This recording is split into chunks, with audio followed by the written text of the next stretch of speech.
Just doing my thing. In extra time, that is. Thank you for giving this little bit of a... Yeah, thank you for sliding that down while I try to talk. Yeah. Multitasking with Brian at the helm. Oh, this is going to go bad. This is... Uh-oh. What's this button do? This is the extra time because we have to make it somewhat of official on our end. We took a shot in the dark and guessed on Tuesday, but it did become official as Brian and I attended the press conference and got a face-to-face laid eyes on the new manager, the new skipper, the new head coach, as Americans would say, Anthony Hudson. I almost said sour because I looked at the chat. See what happens, man? This turn this shit away from me. Zima, get away from the keyboard. So we've kind of been, I mean, really, as Rapids fans and supporters, this really has been the only name that's been put out there for us to talk about. Look up, Google. Yeah, it was months ago. Last time we heard anything else. This is all we had. Tunnel vision. Like, this was all the guy that, like, we had plenty of time to look up his past history, where he's from, and now that it's all kind of said and done, we can sit back and kind of take a breath of fresh air, because I feel like beforehand there was always that we need to get the head coach in. We need to, I mean, we're in CONCACAF this year, and the off season is going to be shorter. And is this really going to just be the Rapids way? I say that in radio air quotes, sarcastically, because that's the negative people. As far as, you know, message boarders. Yeah, exactly. The bloggers. You know who you are. Oh no, I have to change my name when I get my credentials next year. It's nice to kind of have it said and done. Okay, so maybe it was a month late from what they originally were thinking, but we obviously know why. Yeah.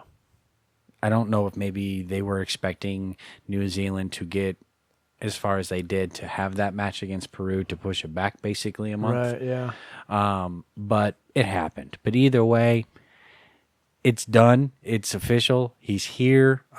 We've heard some rumors that he also participated a little bit in some of the acquisitions prior to him being here. I don't know why I said acquisitions. It's really been just one so far. You and Blueberg. So it can't be all is lost. For me personally, I feel like I'm optimistic. I'm not even cautiously optimistic. I'm optimistic. There's more about this guy than I think people are looking at, and I think that comes down to a lot of people are just trying to find a reason to be like, well, this guy's not qualified enough. That's what I walked away from today with was, nah, you know what? I like his demeanor. I like his approach. You can tell he's very, his conviction is very solid, and he believes in what he does. Like I said, he didn't talk about the universe. He's a breath of fresh air. He talked about soccer and specific things, and was well spoken. He just seems like a very focused guy, and he knows what he wants to do. He's not going to lay all his cards on the table and tell you yet, or at all, which is fine. You have to respect that, because there are some people that may not necessarily see things the way we do as 100% soccer reporters. There are certain questions we're not going to ask about tactics and formations and things like that, because we know we're not going to get those answers. Yeah. But for the most part, you kind of get the point. Like for me, I was able to sit back and just watch his facial expressions and his reactions and the way he answered questions. And there was one question at one point that was asked in Spanish and responded in Spanish.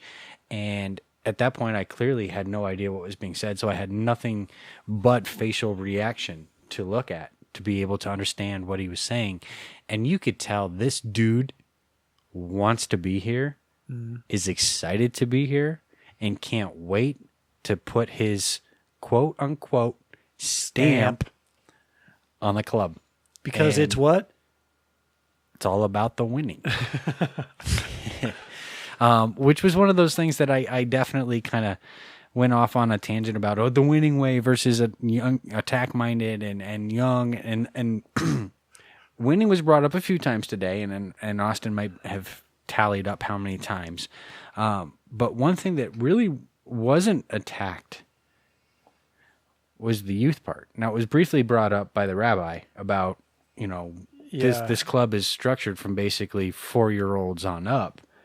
What part do you look forward to in merging all of that? And I think that was kind of a good way to get him to talk about his experience with the youth, because we brought it up on our last cast. He clearly has an ability to work with the young guys. Mm-hmm. And he's not afraid to throw them out, in meaningful matches, which he did with New Zealand. And that was a question I was going to ask. That was one of my potentials. Obviously he is passionate about building teams and building players. What type of opportunities you see here, but I just don't know that he's had time to delve much deeper than the senior team. But that being he said, though? Because he made a comment about he's done a lot of homework. He felt like there was some people coming up in the ranks that might be worth looking at.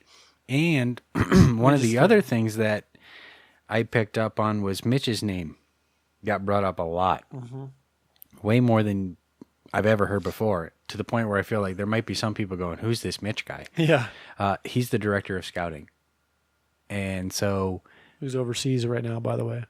For them to talk a lot about how he played a key part in bringing in Anthony Hudson, we don't know what key that was. There was a lot of keys involved, but his name was mentioned. So I think that the development of this club was one of the key things behind the hiring of Anthony Hudson. Another key. Another key. I really like is his ego. Yeah. He's got that good level of ego where he's still kind of modest about himself, but he's like, I know what I'm bringing. Yeah, he's not I cocky. know what I'm doing. I'm not scared. He's just got that proper amount of ego. Well, he's very sure like of what he can do, and which is nice, because he's not going to worry about, ooh, should I have done that, or ooh, should I try this? Nah, just do it. Which is, I think, kind of maybe some of the mentality that the front office has been trying to say, this is who we are now. I'm starting to see it a little bit on my end of my dealings with the front office and kind of with what we're doing in the off season to kind of help all of our brands. And it really is just, let's do this. And I think that it's got to be exciting when you consider everything we just went through over the last 10 months. Can you really believe that some of us are actually excited? I mean, yeah, some are going to really want to be negative, but let them be. Mm-hmm. Meanwhile, it's fun to be excited. Yeah, why not? Right? I mean, and a few things that he kind of touched on that I really liked is he is happy with the current staff, even though he said he was going to bring in a couple people, which they were all in the room today. Yeah. By the way. So I was very happy that it wasn't just like, oh, I'm going to be forced to work with people. Like, he genuinely seems like he's happy to be working with, we would assume would be like Steve Cook and some of the other coaches that might be sticking around along with his staff that he's bringing, including a data analyst from New Zealand. Could you imagine to be that guy? I've been attached to this guy's hip for 3.5 years. Yeah, that's what he said. This is my job. Like, basically, it's like calling our intern. If it's like his psychic advisor. Right. It'd be interesting to see what that guy's point of view is and kind of what they're looking at. I mean, obviously some of those things are clearly things that we would never be able to say publicly, because then, it's like Superman giving away his strengths or something like that. But I wouldn't necessarily say the analytics are our strengths, because when it comes down to it, it really is kind of the players on the field, the style, the tactics. But Zima, you should be excited. one of the things that I also picked up on was that if you kind of look at some of the answers given, I'd have to start thumbing through these questions because there was quite a bit over the last. It was a half-hour long press conference, but and only one. I think only one question for Porg. Everything else was for head coach. what? And does that surprise you? As it should be. No, I just. Yeah. That's what I'm saying. That's what most of it was him talking. And something I like that he focused on throughout multiple questions was his bottom line is to win. I BLW. really like that. I really like that his focus isn't on, there's no, oh, we're doing a rebuilding. Oh, we're doing this. He's going in expecting to win. And he wants to put a good brand of soccer on the field. He said both of those multiple times during different portions of different answers. Yeah, and one of the things, like, we're going to be disciplined and we're going to be organized on and off the ball, which I wonder if that's kind of a little bit of a statement and a stab and a little bit of a, here you go, pro. Look at us as a different team now. Because if we're going to be organized and disciplined on and off the ball, then that means we can no longer be in the top 5 of teams committed to most fouls. Because that has nothing to do with the type of attacking style of soccer, winning, like there's and fitness. None of that has to do with fouling teams the most. If you're fouling teams the most, you've got flaws. Period. Yeah. There's you can't. It's a argue negative. that. It's not a positive. Even if you're being just pushed to the side by the mob that is pro, if you're still one of the foulliest teams, that's an unknown word just made up by me, that you got flaws. So I don't, if we're not in that top 5 of most fouls committed or even top 10 next year, then that is a significant improvement. Will that be a win for you? That would be. Excuse me. That would be a win that is not statistically categorized as a win. Because when Colin did the stats, we've been up in the top for way too long. And that needs to change. And hopefully maybe our style of soccer, our new coach, and maybe a new look and everything, just the way everything is. And that was one of the other things mentioned at the press conference was that the direction that this club wants to take. And just if you see from that answer, it's look at who they've kept, look at who they've brought in over the last year. The people you're seeing are people that make movement off the ball. Nana is one of those. Eigner is another one. Gashi is another one. The trade, Doyle. when Cronin left and you brought in Said moves off the ball, Cronin's not. You're looking at active players that are constantly moving. Old Gashi or new Gashi? Old Gashi. which is going to be the new Gashi. Which is going to be the new Gashi. Oh, God. The new. We're getting a new Gash. The new Gash. So you watched the presser online, Austin. Did you partake in the chat that was happening as this was going on? Did you happen to see kind of what some of the thoughts were as this was going live for you on that end? I didn't get to do a lot on that. I was watching on my phone at work. So I had the video up all the way instead of having chat open part way like I normally do. Gotcha. But overall, like I really enjoyed the presser. I like that they kind of made a big deal out of it. They really did compared to some other pressers that we've been involved in. So it was nice to see, and getting the questions from different media groups was really nice to see. From the few that I've gotten to actually listen to, I haven't got, it didn't seem that they jumped around as much as they did this time, which was nice.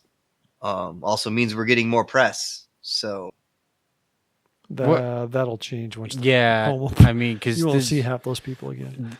There was 2 rows of journalists, I would say, that are consistently there. Yeah. And those are the ones that the questions came out of, except for myself and Abby, because we were pretty mute.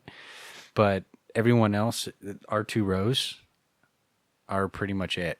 Everyone else in that room was kind of the people that showed up for Tim Howard and this, but I'm not gonna guarantee. I almost did, but I was gonna say, don't you do it. Those people wouldn't be in the press floor come June. No. And that's stretching it.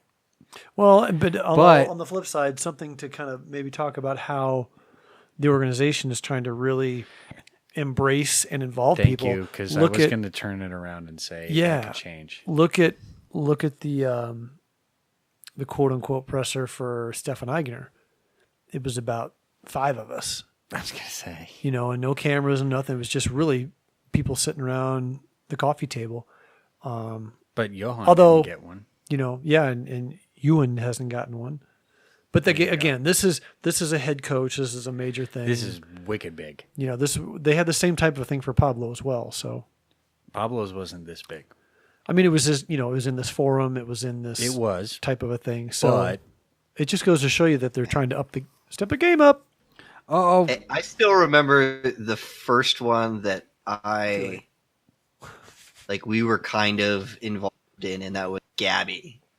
And they did the whole meet and greet thing, and nobody showed up because they gave nobody any timeline until the afternoon of on a Wednesday. Yeah. To show up to the thing.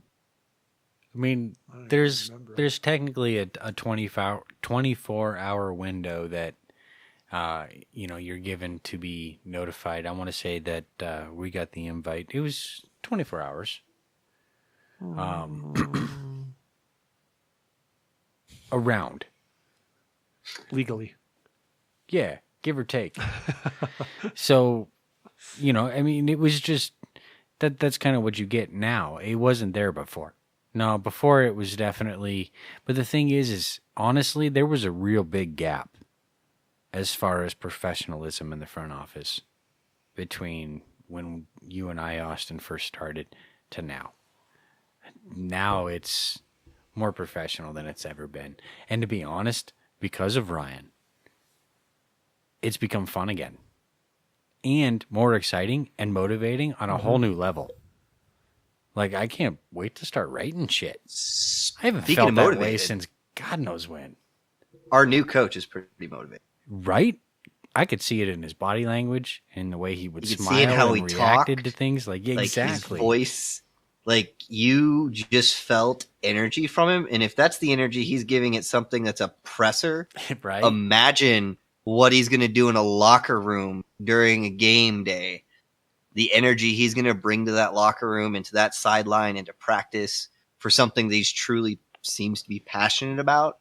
I think it's going to be awesome. I think he's going to bring a great energy. And you just basically said what I was going to bring up next was the training sessions, because one of the other things that he mentioned, and that I'd have to thumb through which article it was, but there was an article provided, and also it might have ended up in our Rapids Facebook page, but it was mentioned about if this guy had training sessions every day, if he was able to be on the training pitch every day, the things he could do with his teams. And as opposed to a national team. Right, exactly. As opposed to a national team, and only having so much time and so many training staff. And I think that was one of the reasons why it was it's time for me to go back to club. Was that, okay, and he even said, I have never been more, and this is something about your 30s.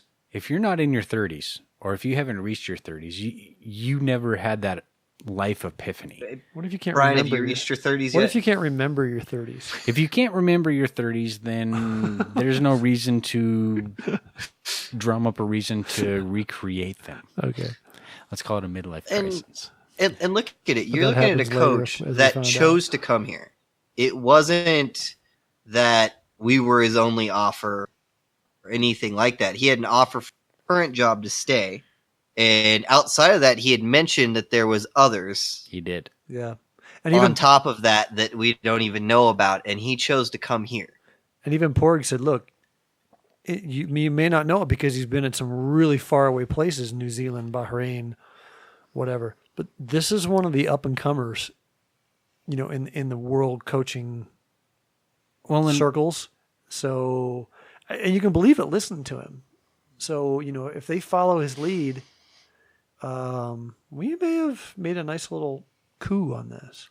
the one thing that I picked up was there is something about being a part of the New Zealand national team that we just don't know, understand, or can even grasp about how difficult it is, about how hard it is to put a team together as far as a national team goes when your country really doesn't even have a league. And like he said, And if they do, played, what, it's not 3-4 like- home games in how many years in a Right, cycle? but their league is no better than the league that you and I used to play in. Yeah.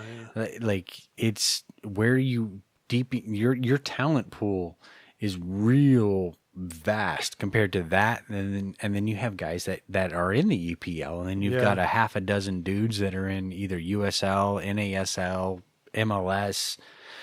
They're everywhere. So Yeah, it's hard to put this eyes on guy domestic. between Bahrain or whatever, I think it's Bahrain because that's how he pronounced it. Yeah. It was Bahrain. between that and New Zealand, and like this dude takes challenges that no one else really will. And Yeah. if you think about it, willingly. right, and has done a good enough job to the point where every time he's left, people have been like, he's nearly saint-like. This guy's been our savior. He's really good, blah, blah, blah, blah, blah. Even though, according to Colin's stats, his win percentage is just a third. But overall, he still has won more than he's lost or tied.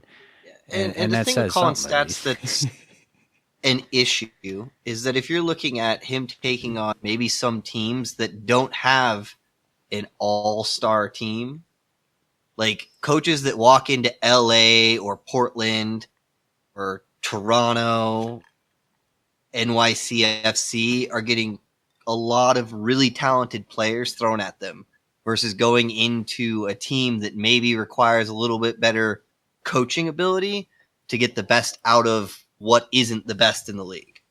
Well, and he did make a comment about these are the types of players that I had. I never had a world class type player where I could say, this is what you go and do, and he's made me greater by the wins. He's had to be able to coach And develop. Yeah. Players who are like at their ceilings already. And that's kind of the type of team that we've had, whether we've wanted to accept it or not. But this is really a perfect freaking hire for the development and the direction that we want to go. Well, especially when you look at the roster turnover and the overhaul that's going to go on. I mean, a third to half your roster is going to be different. So he's going to get his chance to mold that. Well, and he said, I'm happy with who we have now. Yeah. Who's left. And some people that we've been talking to. Yeah. So there clearly is going to be some more reasons for us to do some extra times.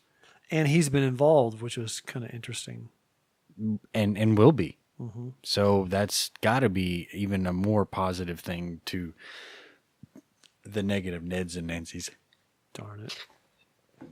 Well, speaking of the negative Neds and Nancys, or the positive one, well, we will have him at our MLS Cup viewing party this December 9th. Apparently, that's who our special guest was. Say what? Apparently, that is our special guest. Spoiler. So he will be there at 1. 1 to 2 is the meet and greet. 1 yes. to 2 is the meet and greet. So we'll be doing a Facebook Live during that time. So if you feel like you may not get the opportunity to partake in the meet and greet, send us a question. Give him the when and wheres. Oh, it's at the Celtic. So yeah, for the Celtic on the 9th. at 1400 Market Street. What time does the game start? What time is kickoff? 2. Kickoff's at 2. Okay. So What the meet and deuce? greet, then immediately kick off. We'll be doing a live Untapped Facebook Live video thing. So come hang out because we'll be there. So it'll be like an untapped 0.5. So it won't necessarily be a YouTube channel video, but it'll be a Facebook Live video. But bottom line, Either way, it's a win. Just show up. BLW. a chance to get to kind of see the dude BLW. other than a JPEG on your screen. Because that chance may not come Until very often February. through the year. I mean, when's he going to have it? When's he actually going to come out and, shake hands and kiss babies with the public? That's difficult because he's at the games. Obviously. Yeah, exactly. I don't think he's going to shake babies and kiss hands for a while. Shake baby. If we don't do shake babies, shaking baby syndrome. Come on, man. So Brendan, let's just hope that this season blows. Yep, BLW, as in blue, not blow. Blue. Is that Swedish? Blue. Because bottom line, win. Yes, bottom line win. I'll go with that. At least enough wins to be perennial playoff. Well, we're going to find out quick because when they start camp on the 22nd, I mean, Champions League, like he said, he literally has 4 weeks with the players until meaningful games start. So it's going to come fast and furious. And we'll have to get Colin on it because probably by the next time we cast, hopefully cross our fingers, knock on wood, whatever superstition it is, don't change your underwear. Maybe, when's the next? Change your underwear. Yeah, change your underwear. When's the next? Zima, change your underwear. When's the Star Wars? Because Matt said every time he comes out of a Star Wars movie, oh, it's the 15th, isn't it? All right, so let's hope by the 16th, 15th, 17th that we have another player or something to talk about. Oh, I don't know. I'm throwing it out there. I mean, just dates because I want to say, put it on the record. I did say 2 weeks ago that by December 1st we would know who our coach is. Yeah, that was pretty. A pretty damn good guess. Well, you pretty much needed that. Yeah, otherwise you guys would have been making fun of me for another year. Well, that's still going to happen. I mean, don't get me wrong. It's true. It's because of you we had to wait till basically December. No, I had nothing to do with that New Zealand game. Or the fact that, but I'm glad I was relatively accurate. Anything else? Any follow-up thoughts? Any final closing thoughts? I'm excited.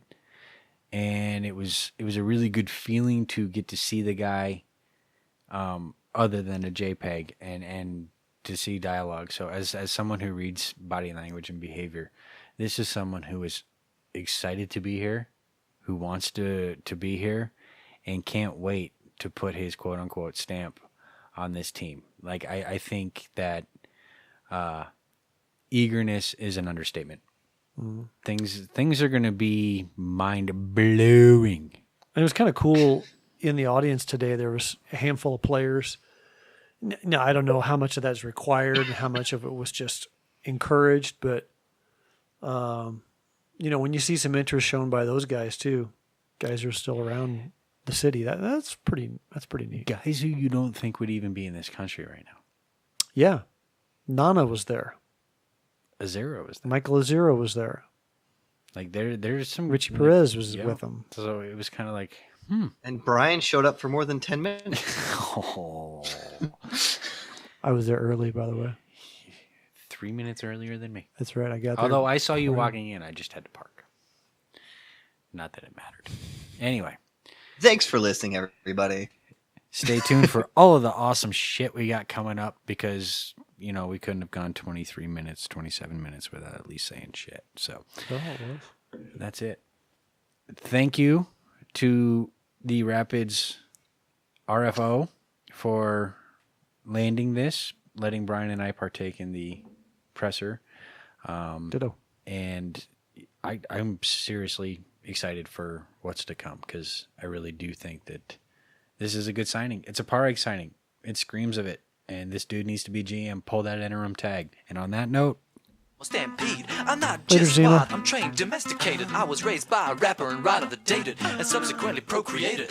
That's how it goes. Here's the hip-hop hippopotamus, the hip-hop hippo. They call me the hip-hop hippopotamus. My lyrics are bottomless.